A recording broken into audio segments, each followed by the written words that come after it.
So we need to start with like creating interactive dashboards in Excel, right? आज का हमारा topic वही है। और एटलीस्ट इट विल टेक 2 और 3 days, क्योंकि हम स्टेप बाय स्टेप चलेंगे। जितना हम क्लास में करेंगे उतना ही आप पहले प्रैक्टिस, बस इतना हम आपको ध्यान रखना है कि बिल्कुल पैरेलल में चलते चल, मतलब ऐसा नहीं कि you will shift it to weekend, because hardly it will take 10-15 minutes जब आप करोगे उस दिन का करने। जी। So any idea around what is dashboard and why it is important? Ma'am, in my knowledge like dashboard एक ऐसा चीज़ है जहाँ पे if you are having a very big data, तो हम पूरा पूरा स्टडी करके नहीं उसको समराइज कर सकते। तो डैशबोर्ड एक ऐसी जगह है जहाँ पे हमको वो चीज़ आइदर इन चार्ट्स या फिर ग्राफ्स ऐसे में रिप्रेजेंटेड होता है, तो हम इजीली देख सकते हैं कि कहाँ पे क्या रिक्वायरमेंट्स है। Exactly, like when you have a huge data, तो उस डेटा को पूरा देख के कभी भी कोई समरी चाहिए या कोई पर्टिकुलर वैल्यू, कोई पर्टिकुलर फिगर चाहिए, when you want to understand some pattern, कुछ भी, so rather than going with the entire data and then concluding something, हम एक समरी कह सकते हैं कि एक समरी पेपर या समरी स्क्रीन या समरी शीट जनरेट करते हैं, which holds majorly all the KPIs। Dashboard का एक इम्पॉर्टेंट फैक्टर होता है केपीआई, पहली चीज ये। एंड दूसरा, answer to your multiple questions.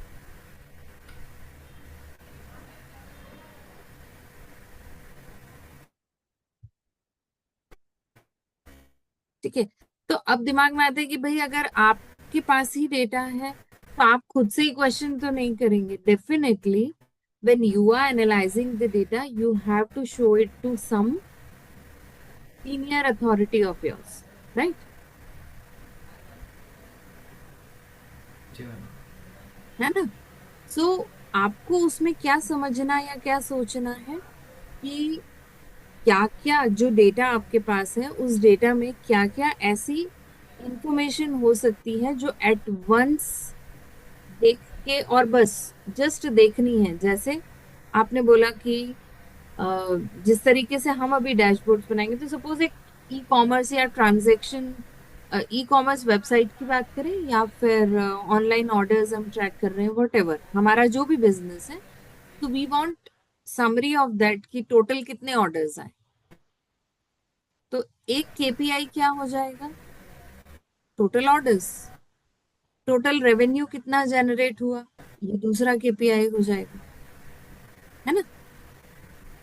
Highest selling product आपको निकालना हो कि कौन सा जी। प्रोडक्ट सबसे ज्यादा बिका, देन कितना रेवेन्यू पर्टिकुलर प्रोडक्ट से आपको जनरेट हुआ। तो ये सारी समरीज जो हैं, ये सारी समरीज जो सिंगल सिंगल फिगर जो है, जो पूरा डिस्क्रिप्शन दे देता है, जिसके लिए अलग से फिर आपको कुछ और समझाने की जरूरत नहीं पड़ेगी, वो कहलाते हैं KPIs, key performance indicators. Indicators. Okay, and then फिर मल्टीपल क्वेश्चंस की अगर हम बात करें जी। कि डेटा से जुड़े हुए, ऐसा तो होता नहीं कि सिर्फ केपीआई केपीआई ही होते हैं। हो सकता है आपको रीजन वाइज सेल्स देखनी हो, आपको किसी पर्टिकुलर मंथ की सेल्स देखनी हो, आपको लास्ट 6 मंथ्स की सेल्स देखनी हो। एवरेज सेल्स कितनी है, एवरेज रेवेन्यू कितना है, एवरेज ऑर्डर्स पर डे कितने हैं, कुछ भी हो सकता है, depending on what type of data you are maintaining. और आपका डेटा एक सिंगल टेबल में भी हो सकता है, मल्टीपल टेबल्स में भी हो सकता है। तो इन दो क्वेरीज को सेटिस्फाई करने के लिए यू नीड डैशबोर्ड। अब जब आप अपने बॉस को या अपने सुपीरियर को उस डेटा को एनालाइज करके प्रेजेंट कर रहे हैं, तो एक एक डेटा आप बताएंगे उसके बजाय यू क्रिएट अ शीट जिसमें आप सारी इंफॉर्मेशन को सिस्टमैटिकली अरेंज कर देते हैं। कुछ आप यहाँ पे इंडिकेटर्स लगाते हैं, कुछ इंडिकेटर्स यहाँ होते हैं। देन यू प्रिपेयर चार्ट्स, और फिर चार्ट के साथ साथ यू हैव स्लाइसेस या फिल्टर्स, क्योंकि जैसे ही आप फिल्टर अप्लाई करोगे तो डैशबोर्ड चेंज हो जाए। होना चाहिए, हो नहीं जाएगा, होना चाहिए, है ना। जी। तो आप बोलेंगे कि हमारे पास डेटा है, हम सीधे सीधे अपनी इस शीट पे फॉर्मूला लगा के और काम कर दें। But when we need interactive, दो तरीके होते हैं डैशबोर्ड में कैलकुलेशन शो करने के।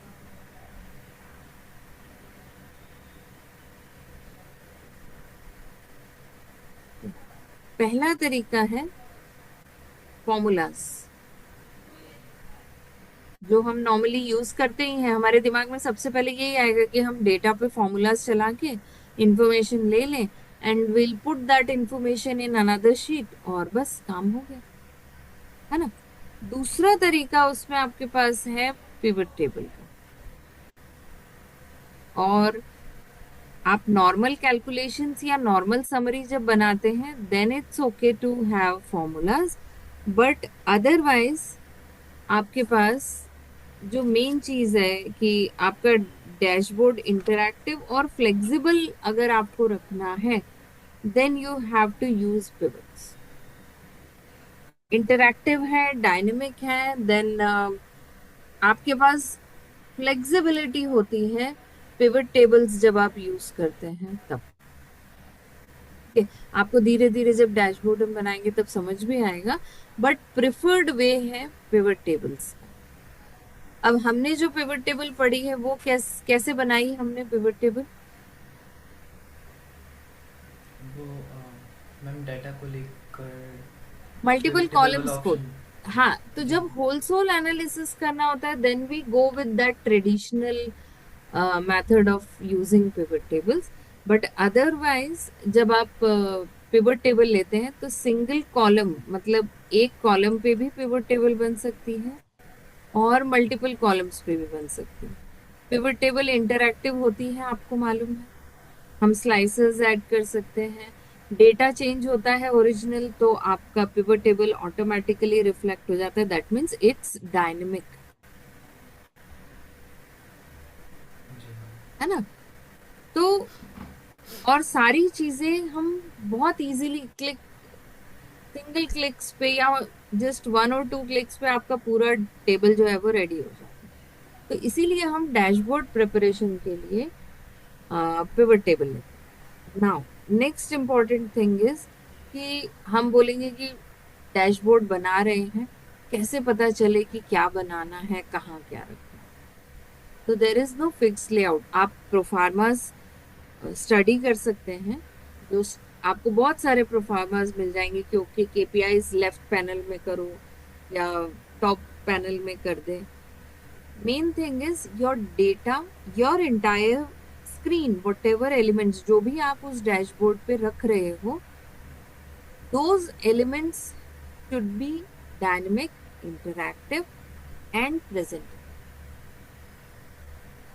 अगर वो चीज आपने सारा कैलकुलेशन कर दिया बट उसको सिस्टमैटिक नहीं रखा, तो जब आप किसी को दिखाएंगे आपकी उतनी पूरी मेहनत जो आपने फॉर्मूलाज कैलकुलेशन पे करी इट विल बी वेस्ट। क्यों? क्योंकि जो चीज दिखने में सही नहीं है उस पे फोकस कम जाता है। तो हमें यहाँ पे डैशबोर्ड जब हम बनाते हैं तो हमें फॉर्मेटिंग का भी ध्यान रखना होता है कि how we have to present our data, है ना। पहली चीज तो ये जी हो मैम। गई। दूसरा, ये डैशबोर्ड के लिए सबसे इंपॉर्टेंट है डेटा। आपके पास अगर एक प्रॉपर क्वांटिटी में डेटा है, प्रॉपर वॉल्यूम में डेटा है, प्लस उतनी वर्सिटैलिटी है कि you have multiple KPIs and multiple questions that will be answered via that dashboard.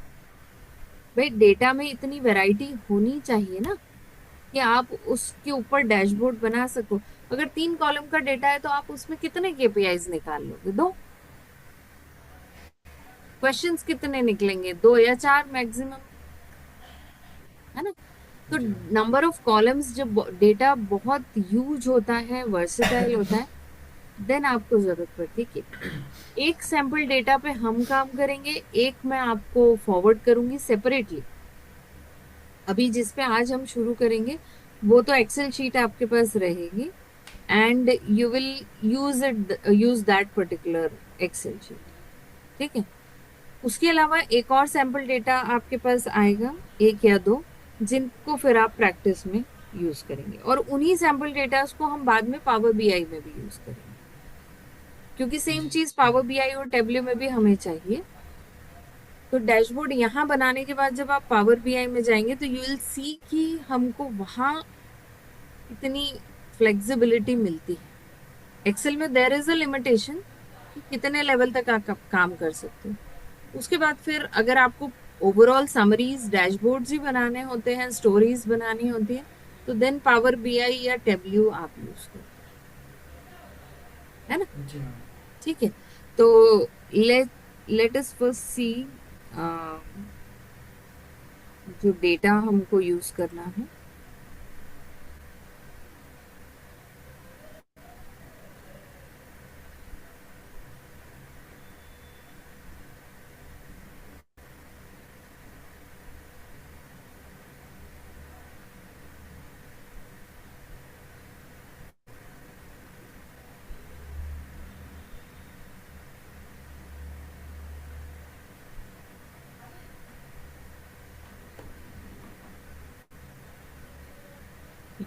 Screen visible है। जी मैम।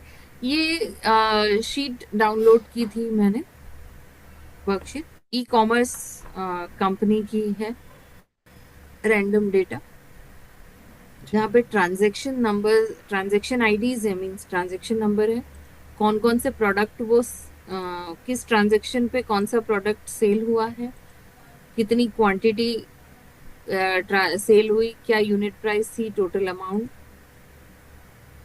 किस दिन ऑर्डर हुआ, किस दिन शिप हुआ, किसने ऑर्डर किया था, जेंडर, कैसे ऑर्डर हुआ था, तो ऐप के थ्रू, वेबसाइट के थ्रू, या कोई दूसरी शॉपिफाई की तरह जो वेबसाइट्स होती हैं उन पे से हुआ है। ठीक है। जी और ट्रांजैक्शन का रेटिंग क्या है, डेट, कंपनी कहाँ ऑपरेट हो रही है, और किस जगह डिलीवर हो रहा है, कितने दिन लगे डिलीवर होने में, देन वीक नंबर, मींस हफ्ता कौन सा था जब आप काम कर रहे थे, तो हफ्ता कौन सा था। ठीक है। अब इसमें ये जो है, ये तीनों जो है, ये मैंने कैलकुलेट किए हैं, days to deliver, week number और जेंडर वैल्यू। क्यों किए हैं वो आगे क्लियर होगा आपको, but this is our data, है ना।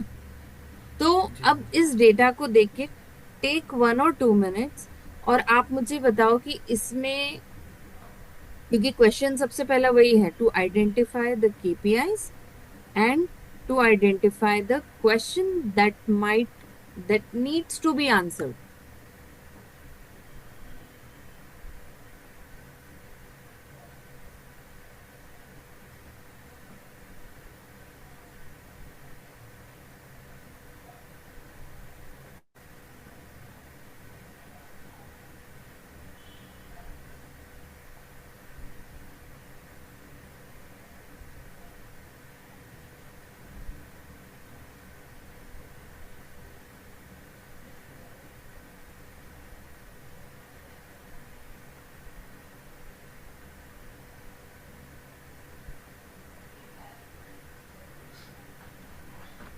Sorry.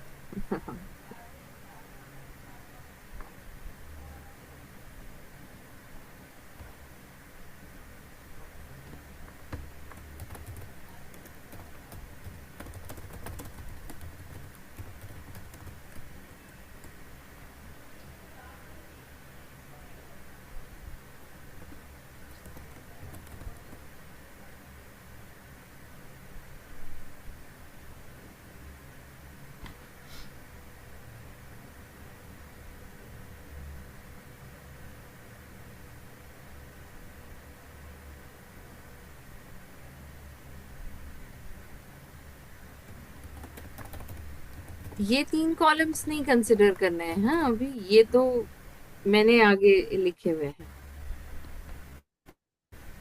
जी हाँ। बाकी के डेटा को देख के जस्ट से कि कौन से हो सकते हैं केपीआईज।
मैम ये जो स्टेट है ये मतलब जहाँ से शिप हो रहा है वो है California.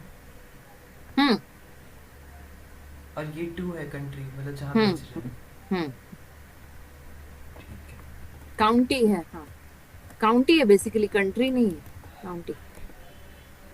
Okay. From California you are shipping to this particular county.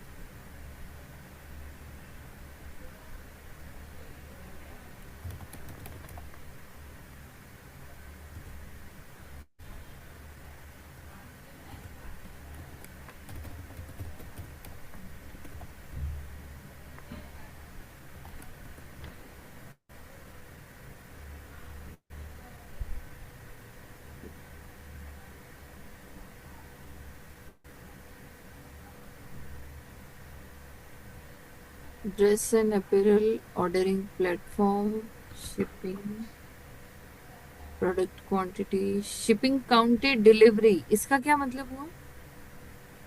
Ma'am like मुझे वो काउंट देखना था कि कहाँ पे ज़्यादा डिलीवरी हो रही है, लॉस एंजलिस काउंट। ओके, जी। ठीक है। तो अब इसको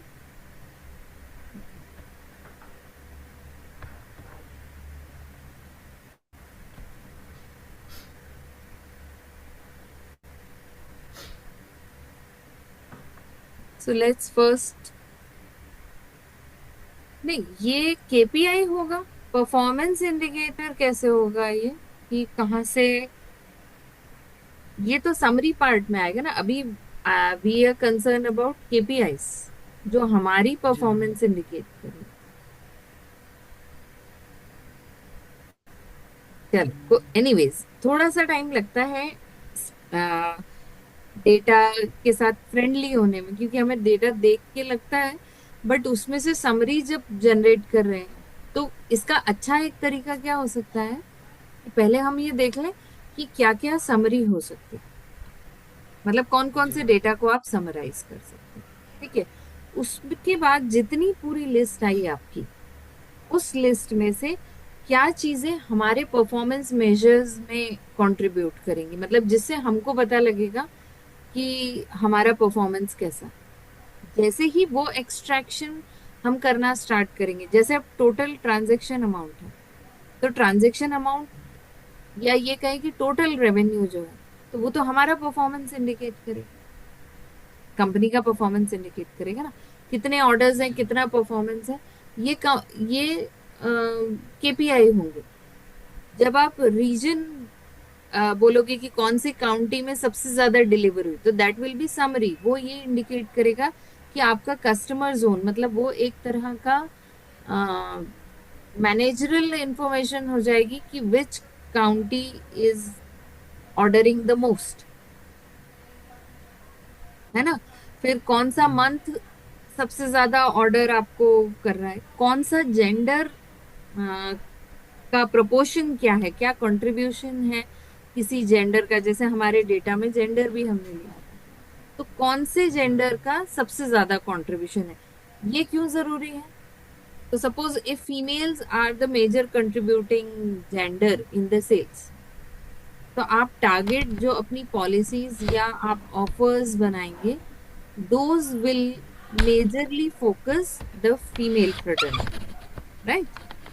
जी मैम। है ना? तो बहुत सा डेटा हमें ये इंडिकेट करने के लिए होता है कि how we are performing. And दूसरा डेटा, कुछ डेटा ऐसे होते हैं विच आर यूज्ड कि how we should plan our marketing strategies.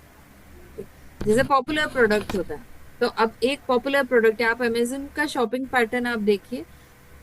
जैसे मेरी बात करूं मैं, तो मैं मोस्टली जब सामान ऑर्डर करती हूँ, तो I mostly order gardening stuff की, compost order, vermi compost order कर दिया, काउडंग कंपोस्ट ऑर्डर कर दिया। तो एक दो बार जब मैंने कंटिन्यूअसली वो ऑर्डर किया, देन फिर मुझे सजेशंस आने लगे कि बॉट टुगेदर वाला सजेशन आता है कि ओके, आप ये सीड्स भी बाय कर लो, ओके आप ये गार्डनिंग किट भी बाय कर लो, ओके आप ये भी बाय कर लो।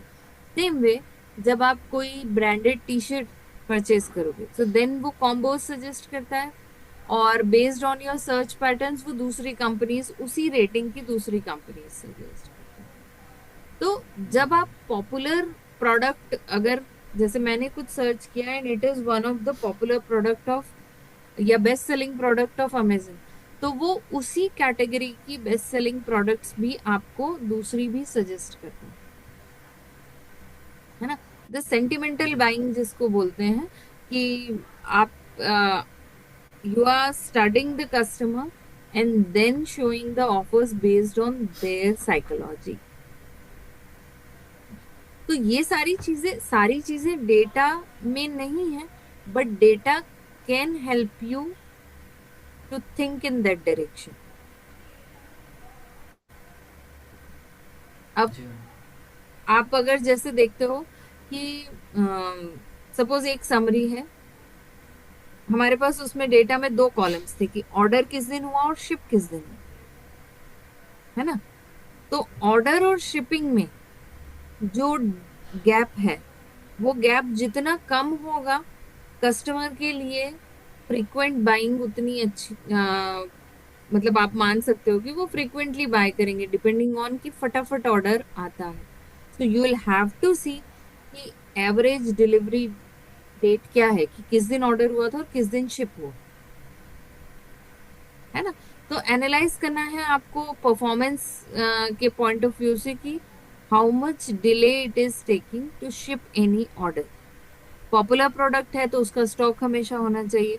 जो प्रोडक्ट कम सेल हो रहा है, तो आप लीस्ट और हाईएस्ट सेलिंग प्रोडक्ट आप जब लेते हो, तो जो लीस्ट सेलिंग प्रोडक्ट है, you have to create certain strategy. Dashboard में जब दिखेगा कि ओके ये लीस्ट सेलिंग प्रोडक्ट है, तो जो मार्केटिंग मैनेजर्स हैं, what they will do, they will find out a way to boost the sales of that least selling product, है ना? तो आपको ओवरऑल इसी तरह के क्वेश्चंस, मैक्सिमम क्वेश्चंस आप you try to find out using the data which you have. Okay, जी ma'am. सो यहाँ पे हम केपीआईज की अगर लिस्ट लिखें, तो कुछ ऑप्शंस मैं आपको बता रही हूँ, then later on we can keep on adding multiple things जैसे जैसे हमको याद आ जाता है। टोटल ऑर्डर्स, टोटल क्वांटिटी, अभी एक बार में जो हमको दिखा वो हम लिख रहे हैं, मतलब मैंने तो खैर पहले से आपके लिए वो चीज निकाल के रखी हुई है, बट स्टिल। तो टोटल ऑर्डर्स कितने हुए, टोटल कितनी क्वांटिटी, सामान ओवरऑल कितनी क्वांटिटी सेल हुई, कितना रेवेन्यू हुआ, टोटल अमाउंट, कस्टमर ने हमको एवरेज रेटिंग क्या दी, ये क्या कंट्रीब्यूट करेगा, एवरेज रेटिंग।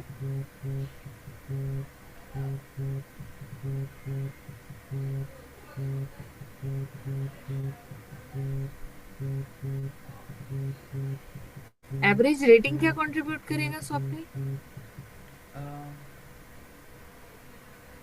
मैम कि मतलब जो प्रोडक्ट है उनका वैल्यू क्या है? वैल्यू। वैल्यू नहीं, वैल्यू नहीं। मार्केट मार्केट वैल्यू लाइक ना ये ना ना, कस्टमर रेटिंग का बात कर रहे हो ना? कस्टमर रेटिंग की बात कर रहे हैं।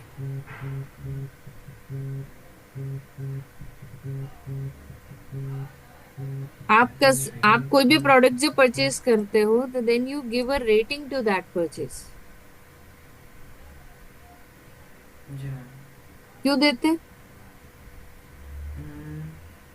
मैम उसके दो रीजंस होते हैं जनरली। एक तो कंपनी फीडबैक लेती है अगर कम रेटिंग्स दिया तो, और दूसरे कस्टमर्स को भी पता चले कि वो प्रोडक्ट का क्वालिटी मतलब क्वालिटी वगैरह कैसे है। हाँ, you share your views based on the experience or the feeling you got when you received that product, right? जी है ना? मैम। तो एवरेज रेटिंग मैटर करती है। अगर आपकी एवरेज रेटिंग बिलो 4 जा रही है, तो then there is a red flag, key indicator है कि आपको, you have to look into the like quality of the product, right? जी मैम। ठीक है, अब बात करते हैं क्वेश्चंस की।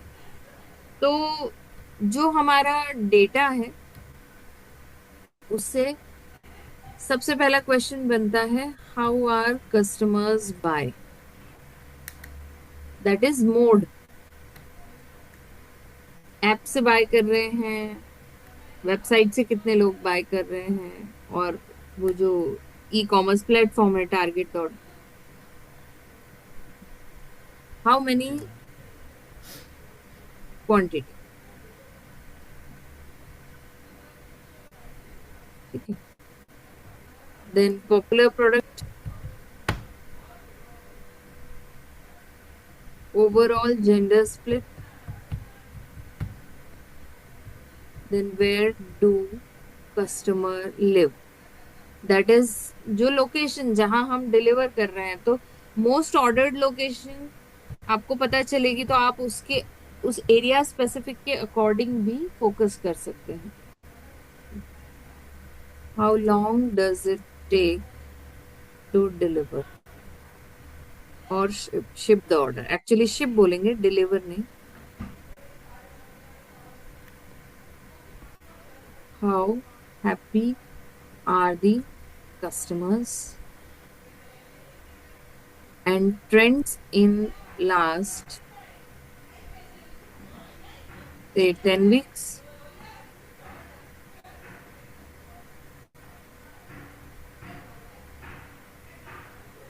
ये हमारे क्वेश्चंस हुए। ये हमने 8 क्वेश्चंस अभी निकाले। बाइंग मोड क्या है, कितनी quantity on an average buy कर रहे हैं। पॉपुलर प्रोडक्ट क्या है। ओवरऑल जेंडर, मतलब जो आपके ट्रांजैक्शंस हैं वो ओवरऑल जेंडर में कैसे स्प्लिट हो रहे हैं। कस्टमर्स कहाँ रहते हैं। एवरेज डिलीवरी में कितना टाइम लग रहा है, कस्टमर्स हैप्पी कितने हैं। देन ट्रेंड्स क्या है, सेलिंग ट्रेंड्स क्या है पिछले 10 हफ्तों में। 5 हफ्ते ले सकते हैं तो, बट टू एटलीस्ट 2 मंथ्स अगर लेके चल रहे हैं, तो 8 वीक्स मिनिमम आपको चाहिए। जी मैम। ठीक है, तो अब यहाँ पे सबसे पहले हम क्या करेंगे, तो सबसे पहले कैलकुलेशंस हम कर लेते हैं। हमारे डेटा को देखते हुए हम कैलकुलेशंस करें। तो ये कैलकुलेशन एक हमारा किया हुआ है, डेज टू डिलीवर हमने किया हुआ है। कैसे निकलेगा डेज टू डिलीवर, जो शिप डेट है minus order date. Audited. Formula आप देखो, जी मैम। है ना, शिप डेट जी minus ma'am. Order date. Then next is week number, मतलब जिस मंथ में ऑर्डर हुआ है वो साल का कौन सा हफ्ता है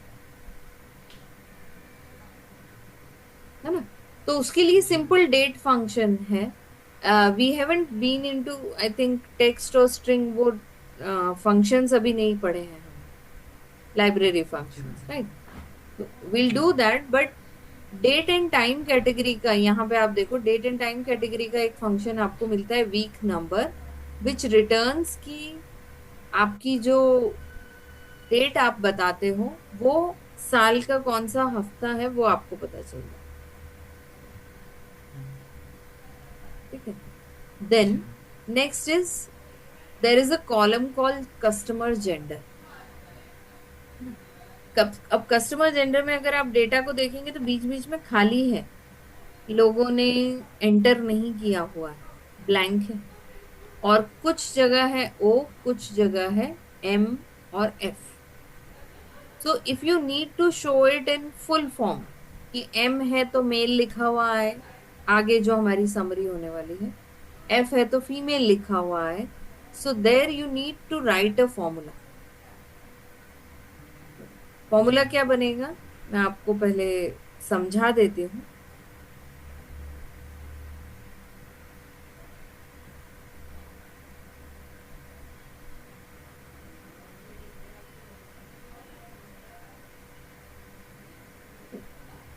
सो फॉर्मूला आपका बनेगा,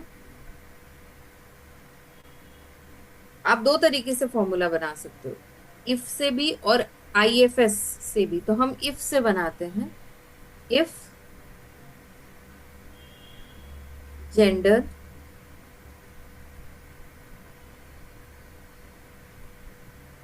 if gender equals to male, तो सेल में क्या आ जाना चाहिए, मेल।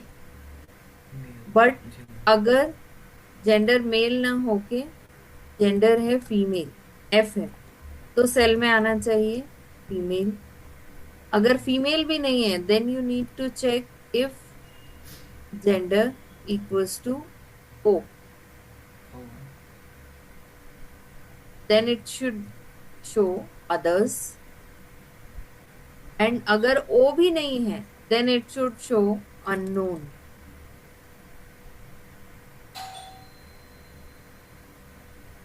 जी मैम। राइट।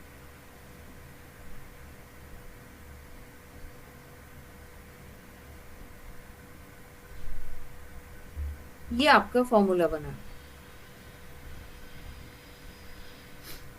ठीक है। जैसे ही आप इस फॉर्मूला को लिखेंगे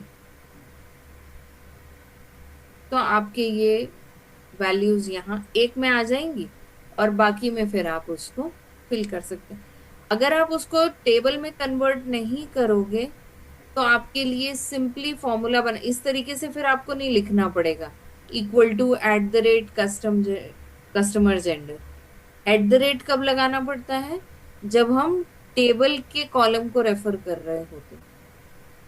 तो rather than going with this, हम अपना सिंपल फॉर्मूला जो अभी हमने लिखा है वी कैन डू,